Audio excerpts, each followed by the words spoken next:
nila na isuspender ang Sa Pilipinas. taho ka mag-issue sa war on drugs, palagis man subutang higit na Ang tubig baha noong binabot pa sa lampas na magitan. siya na anas tinong kalayo ang apektado kang kasunod. Newsway! Sa headlines, kan mga barata, iligal na pagputulin punin kahoy sa Mount Isarog, padagos pang pinag-iimbestigaran. Task Force paputok, pinagbilog na kang lokal na gobyerno kang Naga. Mrs. na bados ni 8 bulan asin live-in partner, arestado sa anti-illegal drug by bus operation Campedeya sa syudad kang Naga. Ateneo de Naga University Golden Knights, pinaka-primerong team sa Bukal Season 6 na nakalaog para sa semi-final round. Dios marhay na banggi, ako si Antoinette Eduardo, ang sa indong tagapagatud Bareta. 30 puon ni Malapingan 3 na pinagtanom kan taon 2015 sa porsyon kan 664 hectares na protected area sa Mount Isarog, nasakop kan syudad ni Naga an Pinurutol. Iningon yan ang sentro kan investigasyon kan mga otoridad. Aramon tang kompletong detalye sa report ni Christine Reyes.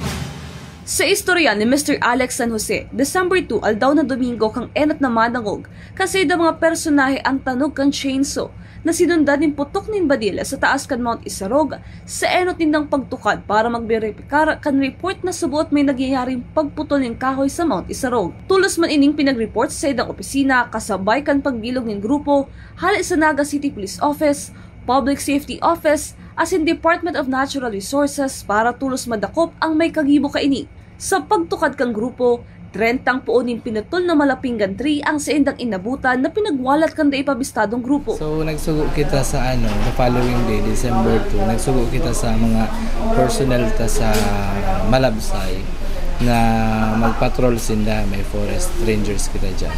So nagpatrol si diwang tao ta, hinanap ito. Yan pa lang duman sa inapulong BUB site, reforestation site kaya yan. May nadawag sindang nag-chainsaw. So hinanap din na ito kung sinagali ang tanog, pero parani pa lang sila, pagpaputukan sinang badil. So ngunyan, siyempre atras sinda, nag-report sa ko. Kaya sabi ko, dahil na muna ka magbalik, tama agad itang assistance sa PNP. So sunod na alda naman, December 3, yaw na nabuo na si grupo, composed kang PNP, kang DNR, Protected Area Management Office, mga forest rangers din, pati si Assistant Paso, nagduman, plus si CTNRO personnel, may personnel sa ACTO, sa PSO, so sinda, nagduruman, pighanap din na itong lugar ito, binalikan. Bako man ini ang enot na pagkakataon na may araw kaning insidente sa Mount Isarog, kung kaya pinagdodoble ng ngunyan ang pagpapatrolya sa bisinidad ka nasabing lugar. Nagpapadagos man ang sinang investigasyon sa posibleng grupo na responsable sa pagputol ng puon nin kahoy sa Mount Isarog. Tigwala po kitang pigdududahan ta, sabi ko nga kaya sinagibo kaya niyaan man lang yung duman. Leman yan itong hali pa sa ibang lugar na madayo. Unless si Darakulaon na kahoy talaga.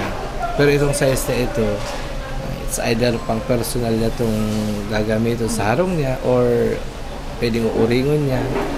Pero taga-duman lang ito. So, hoping na madakop na tulos, ma-identify na tulos kung sa semi-kagibo as soon as possible. Ano yan, sir?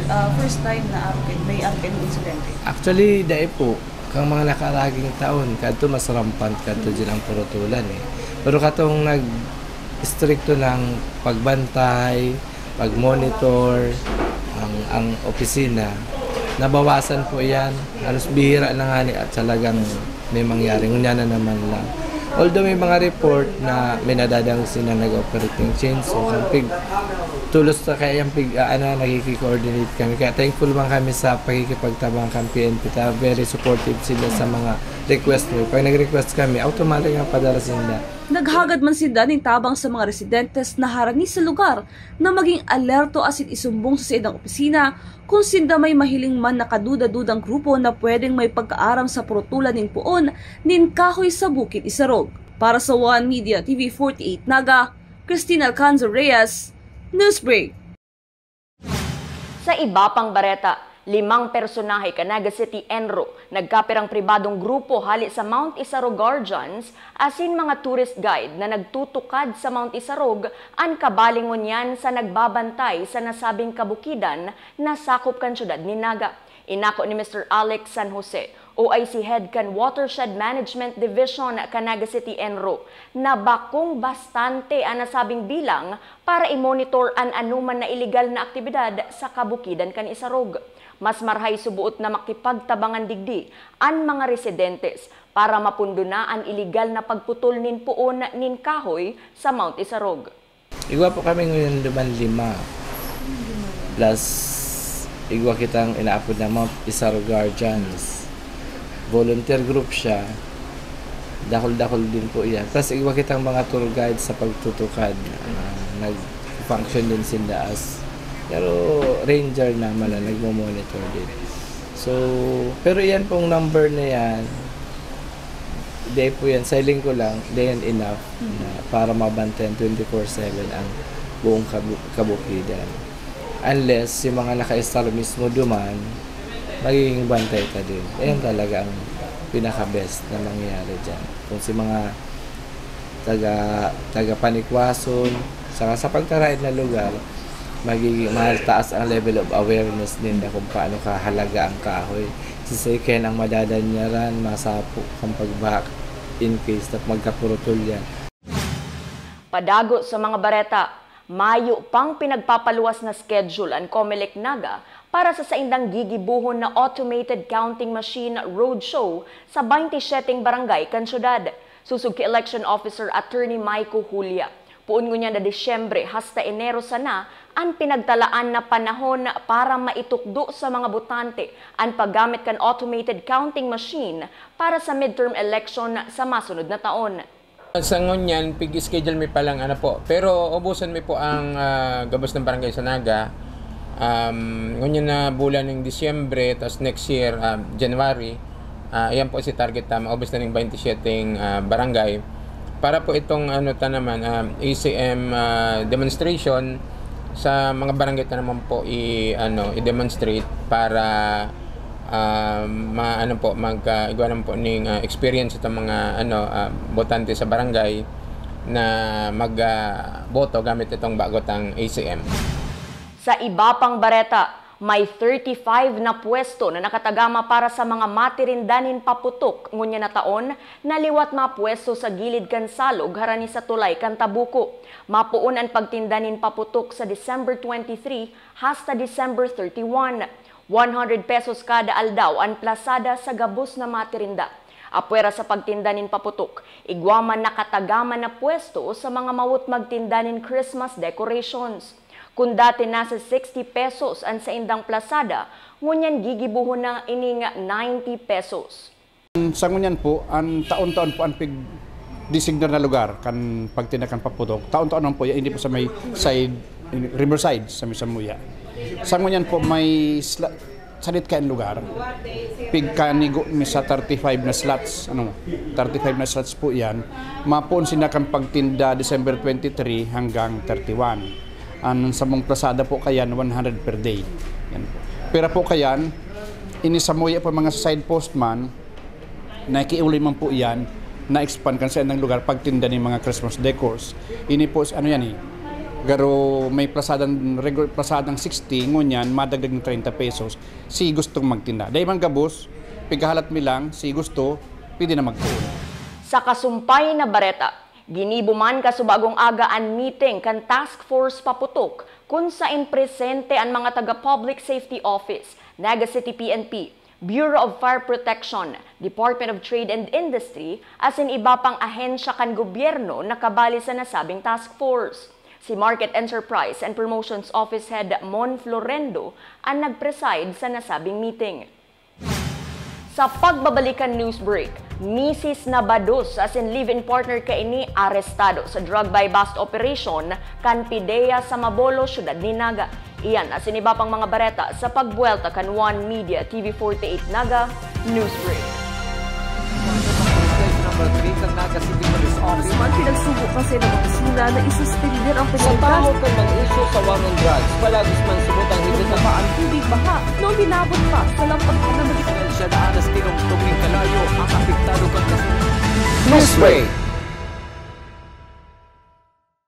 We invest in shaping the future of healthcare. Our investment in the state-of-the-art facilities and the latest equipment means our students gain hands-on experience with the current technology driving the healthcare industry forward. From immersive laboratories to AI-powered patient model simulators to innovative learning environments, our graduates are prepared to meet the challenges of modern healthcare. The Naga College Foundation, College of Health Sciences, your premier leap to becoming a champion of healthcare. Hello, NCF! Welcome to the Naga College Foundation Incorporated. Where academic excellence meet limitless opportunities. Welcome to the home of the champions. Join us as we leap into the future. NCF is committed to providing state-of-the-art facilities to nurture the next generation of professionals. Our first-class facilities are designed to empower our students and equip them with the skills and knowledge needed to excel in their chosen field. Here at NCF Wings, you are a step closer to your dream of becoming a flight attendant. This is the first cabin crew training in Bicol. But at the heart of it all is the newly constructed College of Criminal Justice Education building. The Naga College Foundation Incorporated is one of the 10 schools in the Philippines recognized by the Commission in Higher Education as the Center of Development in Criminology. Our classrooms are designed to facilitate interactive learning. Strategically designed to support collaborative discussion and critical thinking. This building is home to Bicol's first world-class indoor firing range, which provides our students first-hand training in ensuring that they are proficient in firearm safety and marksmanship. From crime scene simulation laboratories to forensic science facilities, NCF CCJE has a wide range of specialized resources to prepare its students for various career opportunities in criminal justice. Unlock your potential today. Join us as we leap into the future. Join the Naga College Foundation, College of Criminal Justice Education.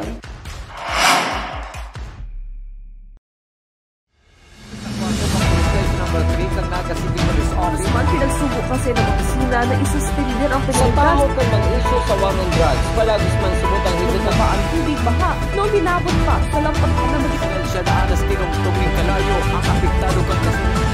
Newsway!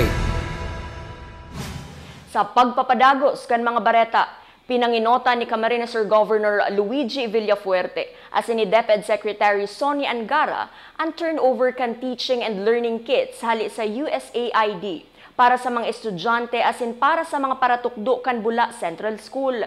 May daramang laptop asin tablet si DepEd Secretary Angara na itinaos sa mga maestra asin mga estudyante.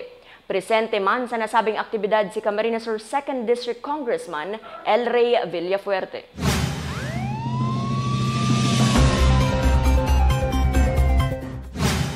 Sa police report, sa anti-illegal drug by bust operation kan PIDEA Camarines Sur na pinagibo sa Zone 4 Barangay Mabolo, Syudad ni Naga, na aresto ang 8 bulan na bados na misis na si alias Jenalyn na taga Mauraro, Ginubatan, Albay as in live-in partner kaining si alias Jerul na taga Barangay San Antonio, Baaw, Camarines Sur. 50 grams din subot shabu na nagkakantidad 75,000 pesos ang nabakal kan PIDEA. Nagantabay man sa nasabing drug by bust operation ang Naga City Police Office. Sinabi man ni Punong Barangay Art Matos kan barangay na dayo lang sa saindang lugar ang 2 sospek. Isang lalaki na 41 anyos, soltero, may live-in partner, laborer siya. Residentes po siya kang San Antonio, Baaw, Kamsur. Ito pong lalaki yan. Kaiba na niya man yung Jenalyn Brock. A certain Jenalyn, then apelido, 33 years old, housewife, single, with live-in partner man, taga Barangay Mauro, Ginubatan, Albay. Inindua siguro, may ko aram kung anong relasyon ninda, basta nako ani duman sa area, kang subuot duman nagtatransact, duman sinda na bypass kang sa tuyang mga PDEA agent. Kaya po successful man po si operation kang sa tong mga autoridad laban sa droga, lalo na dito sa Barangay Mabolo. Sa iba pang police report, kinumpirmar ni Police Staff Sergeant Robert Aguilion, Assistant Spokesperson, Canaga City Police Office, na dating person who used drugs and suspect na si alias Rodel, 42 anyos, residente kan Sagrada Familia, Barangay Peña Francia, Syudad ni Naga, na nadakop sa drug by bust operation kasubagong amay na pagkaaga. Sarong pidaso nin plastic sa nin subuot shabu ang nabakal sa suspect sa kantidad na 500 pesos, mientras na 4 na plastic sa nin subuot illegal na droga ang nakumpiskar sa suspect. Ining sa to yung mga P-Woods dahil nga na nagboluntaryo na sinda mag-surrender, sana boluntaryo na sindang magbago. Tinatabangan man sinda kang barangay, kang Naga City, LGU, lalo na kang national government. So exempted sana sinda sa paggamit kang illegal na droga, alagaday po exempted ang pagpabakal. Sa iba pang bareta, pinagdeklara bilang pinakaenot na probinsya sa Bicol ang Catanduanes na insurgency-free kung saan inisubutan may stable internal peace and security. An Armed Forces of the Philippines, Philippine National Police, Philippine Coast Guard, asin ang gobyerno probinsyal kan Catanduanes ang nagtiripon ka nakalihis na aldaw para panginotan ang pagpirma sa Memorandum of Understanding sa panghaluyan na peace and security sa nasabing probinsya. Kabali sa nagpirma sa Memorandum of Understanding sinda Major General Noe Alberto Peñafiel, Commander kan 9th Infantry Division Philippine Army, Police Brigadier General Andre Perez Dizon kan PNP Bicol, as in Commodore Ivan Roldan kan Coast Guard Region 5 na pinagrepresentar ni Lieutenant Junior Grade Kenny Villafuerte. Sa iba pang bareta, Ateneo de Naga Golden Knights nakalaog na sa semifinal round kan Bukal Season 6 matapos na daugon ang University of Nueva Cáceres Greyhounds. Ramon ang detalyes kayan sa report ni Campus Correspondent Maui Balane.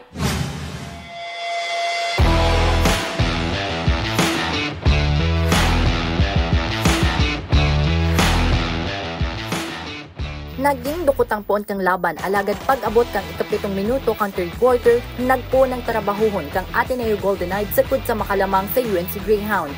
Ang kawat natapos sa score na 82-59 pabot sa Adno Golden Knights. Para kay Rodney Fulgar, best player of the game na may 15 points, 11 rebounds, 2 assists as in 1 steal, dakulang partekan sa indang kapangganahan ang depensa. Iniisip ko lang yung talagang depensa namin. Sabi nga ni coach, kung malas ka sa opensa, kailangan mo dumepensa kasi walang malas sa depensa. Kaya yun, na-maintain namin lamang hanggang sa matapos yung fourth quarter, kaya nanalo kami. Depensa lang talaga yun ang pumanalo sa amin, walang iba kundi depensa lang. Mas lalo kong pupursigihin yung pag-iensayo ko sa araw-araw, lalo-lalo na sa weights room para mas lalo kaming kondisyon sa ball practice and sa team chemistry namin, mas lalong pag-iigihan ko at para pagdating sa semifinals, ready na kami. Para man kay Coach Nuki Sabio, ang pinaka-goal kang team iyon manggana asin makalaog sa finals.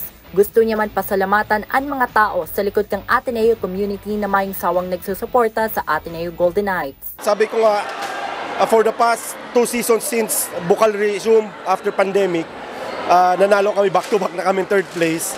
So we aim for higher. Siyempre, every year naman dapat ganun yung program ng basketball ng culture ninyo. We practice to win, we play for the community, pero may gusto kaming ma-achieve. For the past 2 years semis, gusto naman namin makaangat sa finals. Pagkatrabahuhan namin, and hopefully, yung magiging result sa semis, dahil sa pagtrabaho namin, sana naman maka-finals. Pero pagkatrabaho namin, we cannot say kasi magpe-prepare din yung kalaban, pero yun yung goal talaga namin. Is to reach into the finals, but we'll take it one game at a time. Yes, I would like to take this opportunity to thank our new Father President, Father Ari. Thank you for supporting us, undying supports. Kahit bago pa lang si Father Ari, talagang grabe yung support sa amin dito. Siyempre, our dear boss, si Coach Jake, saka si Brother Noel, sila talaga yung mga parang pillars namin dito na nagpapatakbo ng Ateneo Basketball Program. It's not just the college, but the high school. So, maraming salamat po sa inyo, kay Coach Jake, ingat po dyan. Tapos siyempre, yung Ateneo community, buhay na naman ngayon from senior high and high school and college, buhay na buhay ngayon. Maraming salamat po. Kayo yung totoong 6-man sa amin. Kung hindi dahil sa inyo, siguro mahirapan kami manalo at nasa home court pati. Ang Ateneo Danaga University Golden Knights man ang pinaka-enot na team na nakalaog sa semifinal round kan Bukal Season 6. Para sa One Media TV 48 Naga, Maui Balane, Newsbreak. Mga tugang 20 days na sana, Pasko na. Ang Christmas countdown na inihatod sa Indo Naga College Foundation Home of the Champions, Leap into the Future. Asin yan ang mga bidang baretang nakalap kan mas pinakusog na puwersa kan One Media TV 48 Naga News and Bicol Affairs. Dai malingaw na i-follow ang Samuyang official Facebook page. Asin i-hit ang subscribe button sa Samuyang official YouTube channel, One Media TV 48 Naga, tanganing updated kita sa mga bareta asin istoryang bida. An Bicolano, ako si Antoinette Eduardo, asin ini, an One Media TV 48 Naga, Newsbreak. Number 3 ng Naga City Police Office. Man pinagsubo kasi ng opisina na isuspender ang Sa penalidad. tao ka mang isyo sa warrant drugs, palagis man subot ang hindi na Ang tubig baha noong hinabot pa sa lampag na magiging siya na anas tinong tuming kalayo ang apektado kang kasunod. Newsbreak! Flight attendants, prepare for takeoff, please.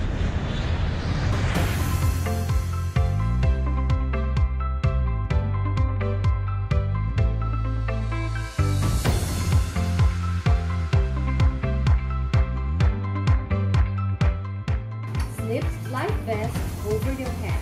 Take the tape around your waist.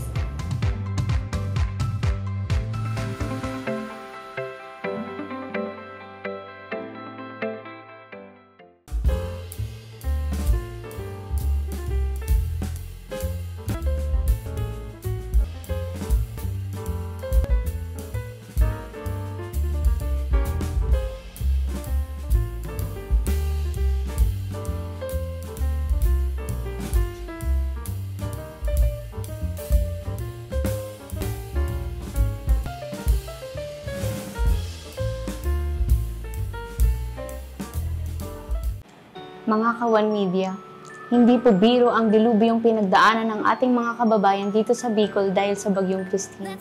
Kung kaya't hindi rin basta-basta ang daang aming tatahakin para kami ay tuluyang makabangon muli.